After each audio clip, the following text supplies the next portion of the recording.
이상철 씨의 신부전은 말기 단계입니다. 투석으로 버틸 수는 있지만 정상적인 생활은 어렵습니다. 신장 이식이 최선의 방법이겠네요. 의사의 단호한 목소리가 작은 진료실에 울려 퍼졌습니다. 순간 숨이 멎는 듯 했어요. 25년간 함께한 남편의 생명이 위태롭다는 말을 듣는데 머릿속이 하얘졌죠.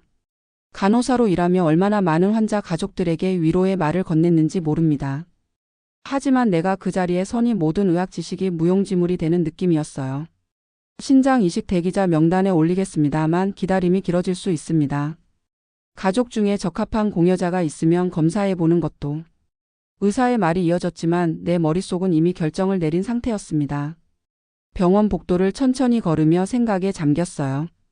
흰 벽과 소독약 냄새는 익숙했지만 오늘은 모든 것이 낯설게 느껴졌습니다. 한 손으로 병원 벽을 짚으며 발걸음을 옮겼어요. 다리가 후들거렸지만 가족을 위해 강한 모습을 보여야 했죠. 집에 돌아와 거실 소파에 앉아있는 두 딸을 바라봤습니다. 23살 서윤이는 졸업을 앞둔 대학생이 되었는데 남편을 닮아 늘씬한 몸매를 가지고 있었어요. 19살 하윤이는 고등학교 3학년으로 입시 스트레스에 얼굴이 헬쑥해 보였죠. 남편과 내가 젊은 시절에 낳은 아이들이 어느새 아름다운 두 딸로 자라 있었습니다. 아빠 상태가 많이 안 좋아졌어. 신장이 거의 기능을 못한대. 목소리를 최대한 담담하게 유지하려 노력했지만 떨림을 감출 수 없었어요. 서윤이가 내 옆에 앉으며 물었습니다. 수술은요? 이식 수술은 안 되나요? 공여자가 필요해. 내가 줄 수 있을 것 같아. 말을 꺼내자마자 하윤이가 책상에서 고개를 들었어요. 평소엔 감정 표현이 서툴렀지만 오늘은 달랐습니다. 하윤이의 눈에 불안함이 서려 있었죠. 엄마 괜찮아요? 그거 위험하지 않아요? 미소를 지으며 대답했어요. 괜찮아. 엄마는 간호사였으니까 잘 알지. 서윤이가 내 손을 꼭 잡았습니다. 아빠를 살릴 수 있다면 우리도 뭐든 하자. 엄만 혼자가 아니에요. 우리가 있잖아요. 하윤이는 말없이 고개를 끄덕였어요. 여린 마음을 가진 하윤이는 말로 표현하진 않았지만 그 눈빛에 동의가 담겨 있었습니다. 수능을 코앞에 두고 있는 상황에서도 가족을 먼저 생각하는 막내딸의 모습에 가슴이 아팠어요. 수술 전날 밤 남편의 병실에 앉아 있었습니다. 잠들어 있는 남편의 손을 잡고 있는데 창밖으로 보이는 달빛이 병실을 은은하게 비추고 있었어요. 우리 결혼한 지 25해째네. 좋을 때도 있었고 힘들 때도 있었지. 하지만 이제 진짜 가족의 시간만 남았으면 좋겠어. 중얼거림은 공허한 병실에 울려 퍼졌습니다. 남편의 얼굴을 바라보며 우리의 지난 시간들을 떠올렸어요. 처음 만났을 때의 설렘, 결혼식 날의 행복, 아이들이 태어났을 때의 기쁨. 그 모든 순간들이 내 마음속에서 물결처럼 밀려왔죠. 수술 당일 수술실로 향하며 아이들과 마주했습니다. 서윤이는 강한 척하려 했지만 눈가가 붉어져 있었고 하윤이는 눈물을 참지 못했어요. 걱정 마.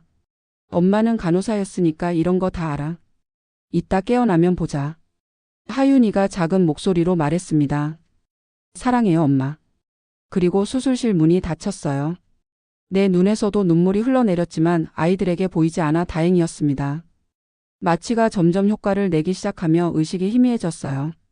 이제 진짜 가족의 시간만 남았으면. 이 말이 내 간절한 소망이었죠. 하지만 그 소망이 이루어질지는 그 누구도 알 수 없었습니다. 수술은 성공적이었습니다.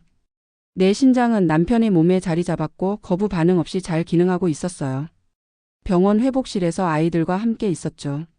서윤이는 내 손을 꼭 잡고 있었고 하윤이는 창가에 서서 밖을 바라보고 있었습니다. 아빠는 어때요? 서윤이가 물었어요. 미소를 지으며 대답했습니다. 회복이 빠르대. 다행이에요. 하윤이가 고개를 돌려 나를 바라봤어요. 그 눈빛에는 아직도 불안함이 서려 있었습니다. 엄마는 괜찮아요? 괜찮아. 조금 아프긴 하지만 곧 나아질 거야. 한 달이 지나고 남편은 놀라울 정도로 빠르게 회복했습니다. 하지만 태도는 수술 전과 확연히 달라졌어요. 예전에는 항상 일찍 귀가해 가족들과 시간을 보내던 남편이 점점 집에 늦게 들어오기 시작했죠. 야근, 출장, 회식. 핑계는 다양했습니다. 남편의 변화를 느꼈지만 병원 회복과 아이들 챙기기에 바빠 깊게 생각할 여유가 없었어요. 하지만 아이들은 아버지의 변화를 민감하게 느꼈습니다. 저녁 식사 시간 하윤이가 밥을 먹다가 물었어요. 아빠 요즘 왜 맨날 바빠? 전에는 이렇게 늦게 안 들어오셨잖아요. 서윤이는 동생을 달래듯 말했습니다. 회사 일 때문이겠지. 부장님이시니까 책임감도 크실 거고. 하지만 서윤이의 목소리에도 의심이 묻어 있었어요. 설마. 그 눈빛에서 걱정이 읽혔지만 이야기를 꺼내지는 않았습니다. 남편이 늦게 들어온 날 나는 침대에 누워 잠을 청하고 있었어요. 남편은 샤워를 마치고 침대에 누웠습니다. 예전 같으면 내 어깨를 감싸 안고 하루 일과를 이야기했겠지만 이제는 등을 돌리고 누웠어요. 오늘도 늦었네. 조용히 말했습니다. 남편은 잠시 침묵했다가 대답했어요. 응. 회사에 일이 많아서. 수술한 지 2달밖에 안 됐는데. 몸 관리 잘하고 있어? 그럼 걱정 마.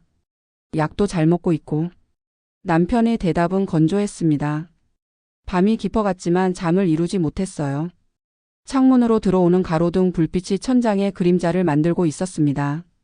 남편의 숨소리는 규칙적이었지만 내 마음은 불규칙하게 뛰고 있었어요. 왜 이렇게 달라진 걸까? 의심이 자라났지만 그것을 인정하고 싶지 않았습니다. 내 신장을 내어준 사람이 내게서 마음을 거두어가고 있다는 사실을 받아들일 준비가 되어 있지 않았어요. 18년간 간호사로 일하며 보았던 환자와 가족들의 모습이 떠올랐습니다. 위기가 지나간 후에는 모두가 일상으로 돌아가기 마련이었죠. 하지만 이건 달랐어요. 무언가 더 깊은 문제가 숨어 있는 듯 했습니다. 주말 아침 서윤이가 남편의 서재에 들어갔어요. 대학 과제를 위해 참고할 책이 필요했다고 했죠. 얼마 후 창백한 얼굴로 거실에 나타났습니다. 하윤이는 소파에 앉아 입시 참고서를 보고 있었어요. 부엌에서 점심 준비를 하던 나는 서윤이의 얼굴을 보고 놀랐습니다. 서윤아, 무슨 일 있니? 얼굴이 안 좋네. 서윤이는 나를 바라봤어요. 평소 듬직하던 큰딸의 눈에서 눈물이 흘러내렸습니다. 그 순간 무언가 끔찍한 일이 일어났다는 것을 직감했어요. 엄마, 얘기할 게 있어요. 서윤이의 목소리는 떨렸습니다. 그리고 그 순간 우리 가족의 일상은 영원히 돌이킬 수 없는 방향으로 흘러가기 시작했어요. 저는 깜짝 놀라 소파에 앉았어요. 무슨 일이니?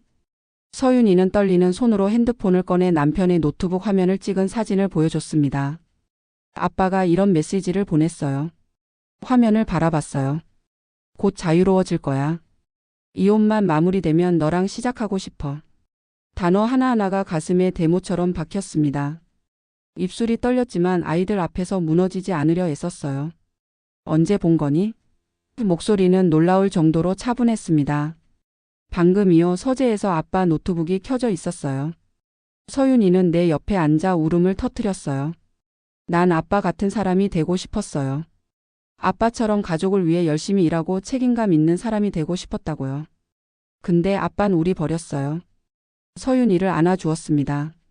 딸의 어깨가 흔들릴 때마다 내 가슴도 함께 흔들렸어요.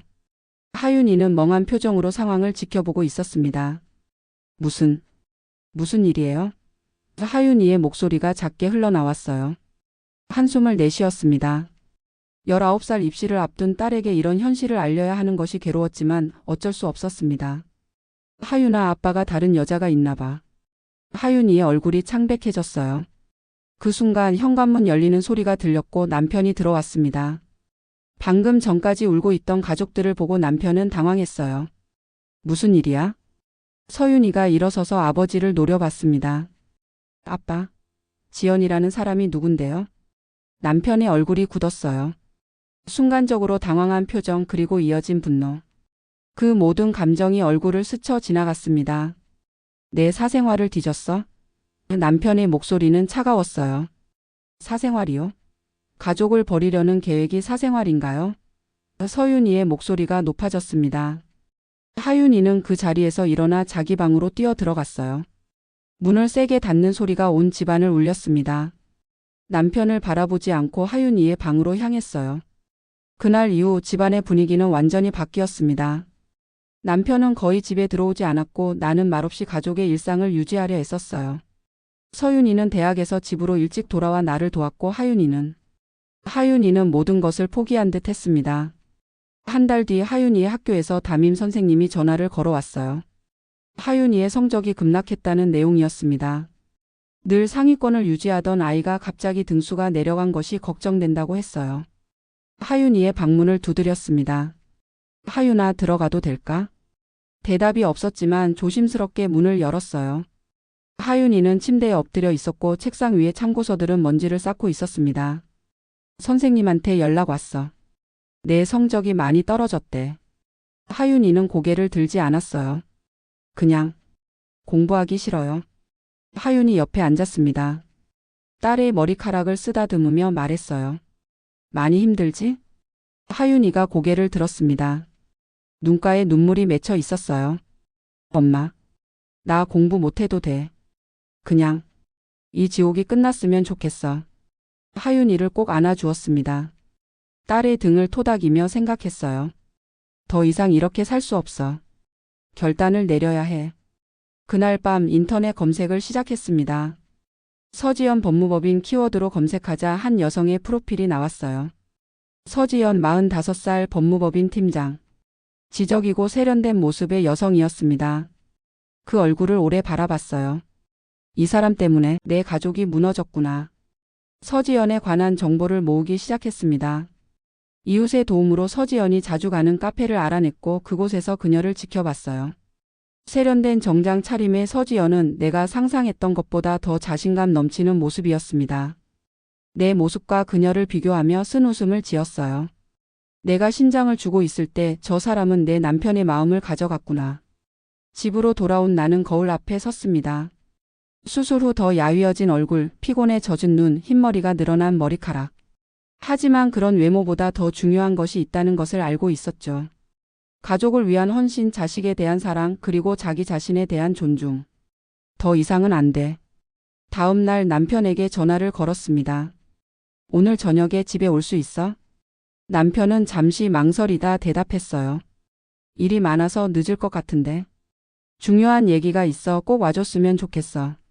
저녁 8시 남편이 집에 도착했습니다.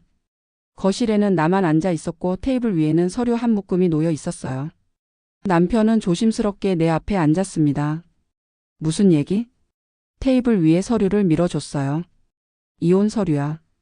내가 먼저 서명했어. 남편은 당황한 표정을 지었습니다. 갑자기 왜? 갑자기? 목소리는 놀라울 정도로 차분했어요. 서지연이라는 사람을 만나봤어. 내가 그렇게 사랑한다는 사람. 남편의 얼굴이 창백해졌습니다. 너. 나는 목숨을 줬고 넌 날 버렸어. 내 눈에서 눈물이 흘러내렸지만 목소리는 흔들리지 않았어요. 이 집도 아이들도 다 놓고 나가. 남편은 말을 잇지 못했습니다. 그저 고개를 떨구고 있었죠. 자리에서 일어나 방으로 향했어요. 문을 닫기 전 마지막으로 말했습니다. 아이들에게 너무 상처 주지 마. 최소한 좋은 아버지였다는 기억만큼은 남겨줘. 다음 날 아침 남편은 집을 나갔습니다. 서윤이와 하윤이에게 상황을 설명하고 앞으로 따로 살게 될 것이라고 했어요. 서윤이는 아버지의 말을 듣지 않고 방에 틀어박혔고 하윤이는 무표정하게 고개만 끄덕였습니다. 아이들의 반응을 지켜보며 가슴이 아팠지만 이제 내 결정이 옳았다는 것을 확신했어요. 더 이상 거짓으로 가득 찬 집에서 아이들이 상처받는 것을 지켜볼 수 없었습니다. 한 달 뒤 이혼 절차는 마무리되었습니다. 남편은 아파트 한 채와 생활비를 주기로 했고 나와 아이들은 기존 집에서 계속 살기로 했어요. 법적으로는 모든 것이 정리되었지만 마음의 상처는 여전히 아물지 않았습니다. 하윤이는 여전히 공부에 의욕을 보이지 않았고 서윤이는 아버지와의 연락을 거부했어요. 아이들을 위해 강한 모습을 보여주려 했지만 밤이 되면 혼자 눈물을 흘리곤 했습니다. 어느 날 저녁 하윤이의 방을 찾았어요. 하윤이는 책상에 앉아 있었지만 책은 펴져 있지 않았습니다. 하윤아, 이제 어떻게 하고 싶니? 하윤이는 고개를 들었어요. 무슨 뜻이에요? 공부. 입시. 내가 원하는 대로 하면 돼. 엄마는 내가 행복했으면 좋겠어. 하윤이는 잠시 생각하다가 말했습니다. 저 휴학하고 싶어요. 1년만. 놀랐지만 고개를 끄덕였어요. 그래, 내가 원한다면. 하윤이의 눈에 오랜만에 생기가 돌았습니다. 정말요? 반대 안 하세요? 엄마는 내가 행복했으면 좋겠어. 내가 원하는 걸 해. 하윤이는 오랜만에 미소를 지었어요. 그리고 조심스럽게 내게 다가와 안겼습니다. 엄마, 사랑해요. 딸을 꼭 안아주었어요.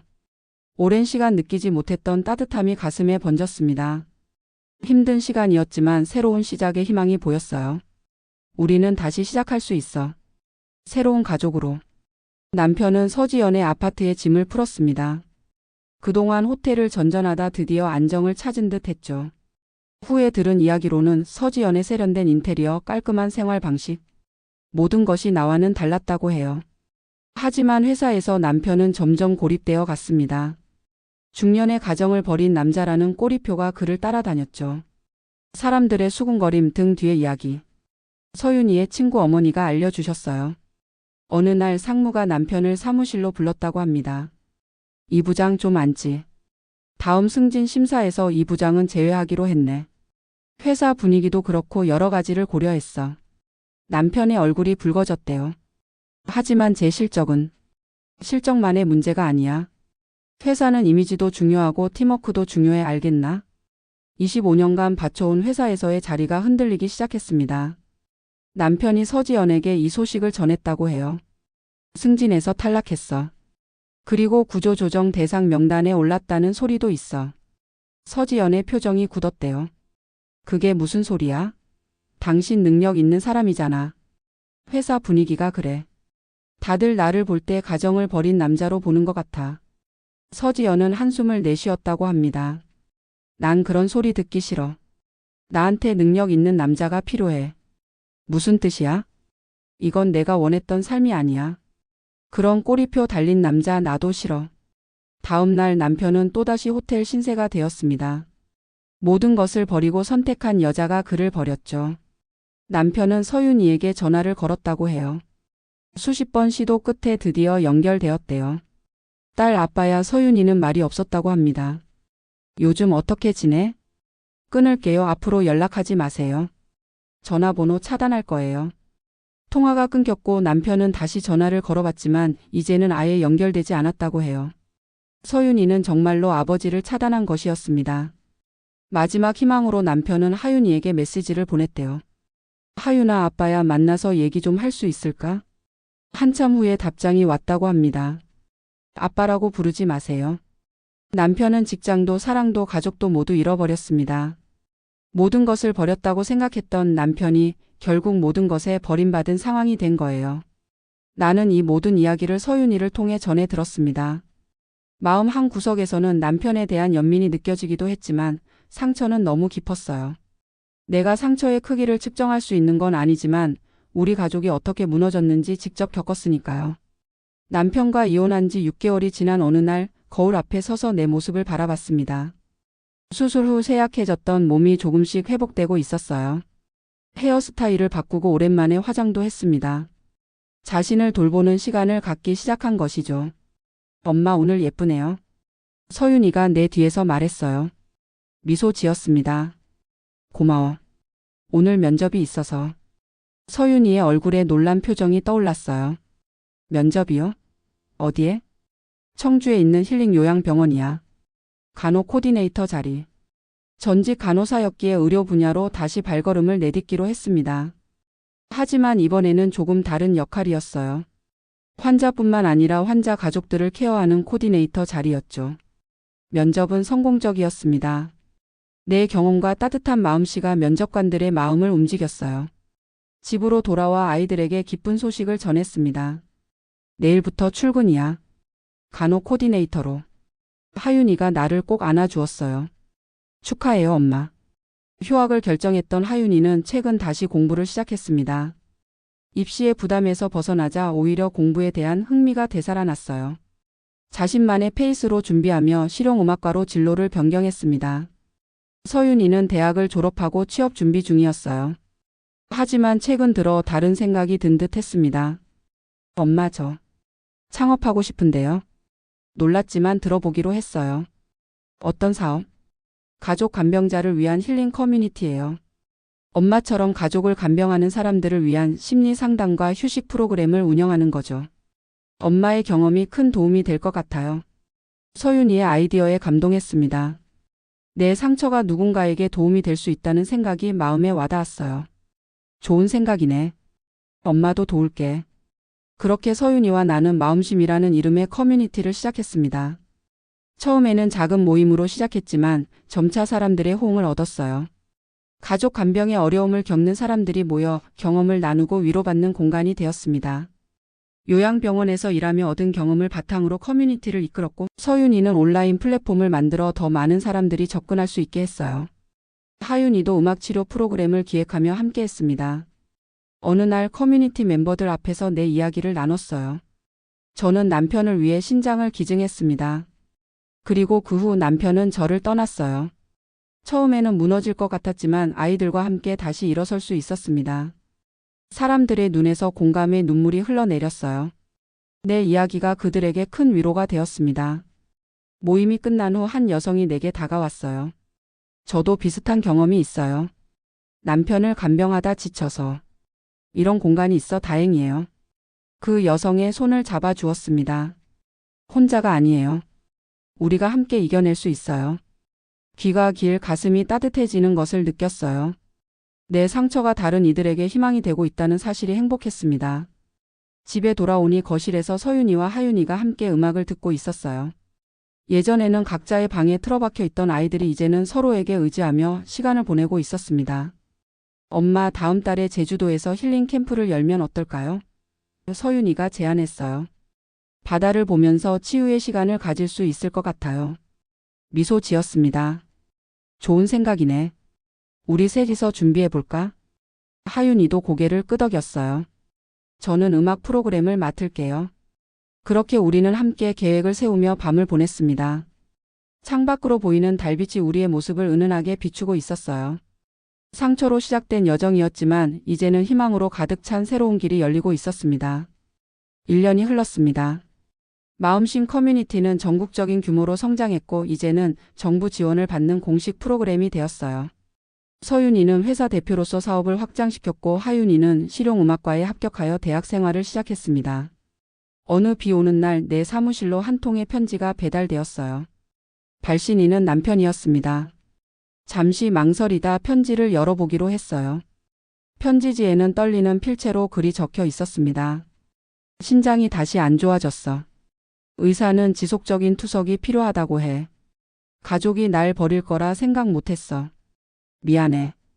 편지를 내려놓고 창밖을 바라봤어요.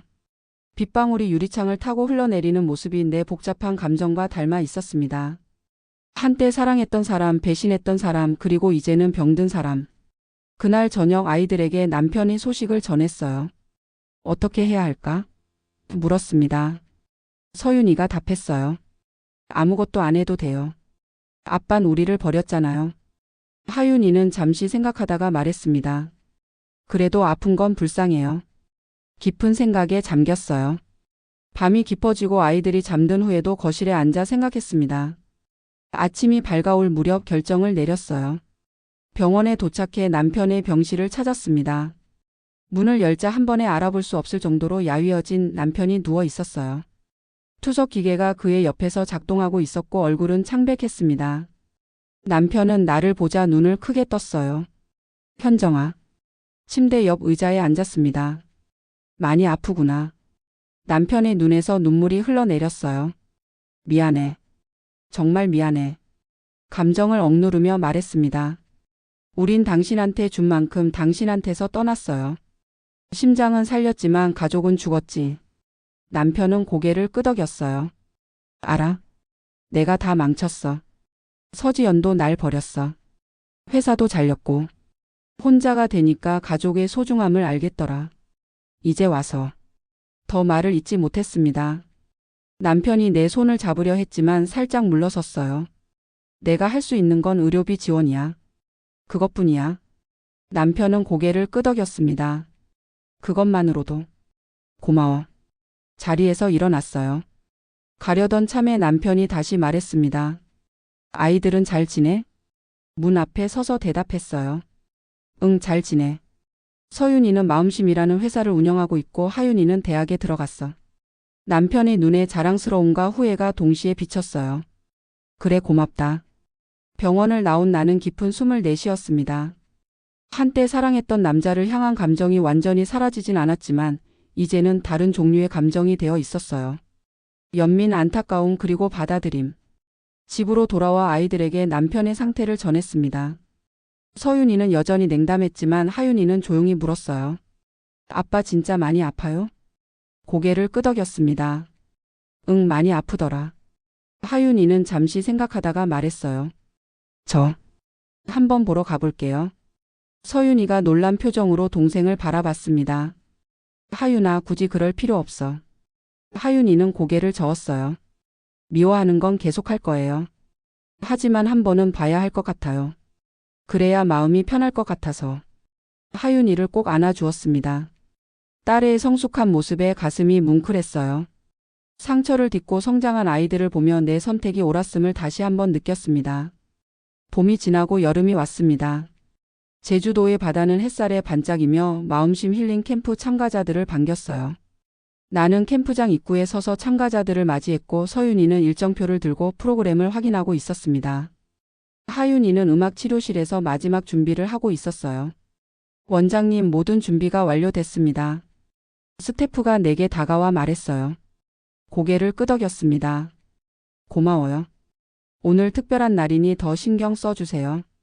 마음씨의 창립 1주년을 맞아 열린 이번 캠프는 특별했어요. 전국에서 모인 가족 간병자 30명이 치유의 시간을 갖기 위해 모였고 내 이야기를 듣기 위해 온 사람들도 많았습니다. 하윤이가 내게 다가왔어요. 엄마, 첫 세션 시작해야 해요. 딸의 손을 잡고 강당으로 향했습니다. 강당에는 이미 많은 사람들이 자리를 채우고 있었어요. 서윤이는 무대 위에서 마이크 상태를 점검하고 있었습니다. 남편은 이제 추억 속에서만 존재하는 사람이 되었어요. 2달 전 그는 신부전증으로 세상을 떠났습니다. 하윤이는 마지막으로 병원을 찾아 아버지와 짧은 대화를 나누었고 서윤이는 끝내 만나지 않았어요. 나는 장례식에 참석했지만 옛 남편이 아닌 아이들의 아버지로서 마지막 예를 표했을 뿐이었습니다. 상처는 아직 남아 있었지만 이제 우리는 그 상처와 함께 살아가는 법을 배웠어요. 상처를 통해 더 강해지고 더 깊이 이해하게 된 가족이 되었습니다. 서윤이가 마이크 앞에 섰어요. 안녕하세요, 여러분. 마음심 대표 이서윤입니다. 오늘 이 자리에 함께해 주셔서 감사합니다. 저희 어머니 김현정 선생님을 모시겠습니다. 박수 소리가 강당에 울려 퍼졌습니다. 무대 위로 올라갔어요. 참가자들의 얼굴을 하나하나 바라보며 그들의 눈빛에서 내 과거 모습을 보았습니다. 지친 표정, 불안한 눈빛, 그리고 희망을 찾는 간절함. 여러분 안녕하세요. 마음심의 김현정입니다. 내 이야기를 나누기 시작했어요. 남편의 병, 신장 기증, 배신, 그리고 새로운 시작까지. 때로는 목소리가 떨렸고 때로는 눈물이 흘렀습니다. 하지만 내 눈빛은 강인했어요. 아이들과 저는 상처로 시작했지만 진짜 가족으로 다시 태어났습니다. 내 심장은 지금 더 힘차게 뛰고 있어요. 강당은 잠시 침묵에 잠겼다가 곧 뜨거운 박수가 터져 나왔습니다. 많은 참가자들의 눈에서 눈물이 흘러내렸어요. 그들도 각자의 상처를 안고 있었고 내 이야기에서 희망을 발견했던 것이죠. 강연이 끝난 후 참가자들은 각자의 프로그램으로 흩어졌습니다. 하윤이의 음악치료실, 서윤이의 심리상담실, 그리고 내 힐링 토크룸. 각자의 방식으로 상처 입은 마음들을 위로했어요. 저녁이 되자 모든 참가자들은 해변가에 모였습니다. 모닥불이 타오르고 하윤이가 기타를 연주하며 노래를 불렀어요. 서윤이는 사람들에게 종이등을 나눠주었고 나는 조용히 미소 지으며 그 모습을 지켜봤습니다. 이 종이등에 여러분의 아픔과 희망을 적어주세요. 그리고 바다에 띄울 거예요. 서윤이가 말했어요. 사람들은 각자의 마음을 종이에 담았고 하나둘씩 등불에 불을 붙였습니다. 바다 위로 수십 개의 등불이 떠올랐고 제주의 밤하늘을 밝혔어요. 나도 내 등불을 바다에 띄웠습니다. 이제는 정말 안녕. 새로운 시작을 향해. 하윤이가 내 옆으로 다가와 어깨에 머리를 기댔어요. 엄마, 이제 괜찮아요? 딸의 머리를 쓰다듬었습니다. 응, 이제 정말 괜찮아. 서윤이도 다가와 가족을 껴안았어요. 우리 세 사람은 바다를 바라보며 서로를 의지했습니다. 바람이 우리의 머리카락을 흩날렸고 등불들은 점점 멀어져 갔어요. 캠프 마지막 날 모든 참가자들 앞에서 작별 인사를 했습니다.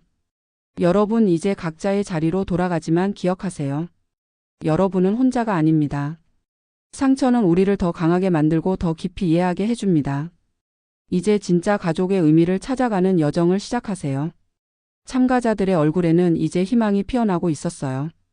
그 모습을 보며 내 길이 옳았음을 다시 한번 느꼈습니다. 돌아가는 배에 오르며 제주의 바다를 마지막으로 바라봤어요. 푸른 물결 위로 아침 햇살이 반짝이고 있었습니다. 마치 새로운 시작을 축복하는 듯 했어요. 엄마 이제 가요. 하윤이가 내 손을 잡았습니다. 미소 지으며 고개를 끄덕였어요. 그래, 우리의 진짜 가족으로 가자. 배가 항구를 떠나며 내 마음속에도 새로운 항해가 시작되었습니다. 이제 알았어요. 진정한 가족은 혈연이나 결혼으로만 이어지는 것이 아니라 서로를 향한 진실된 사랑과 지지로 만들어진다는 것을. 그리고 나는 이제 그런 진짜 가족을 찾았습니다.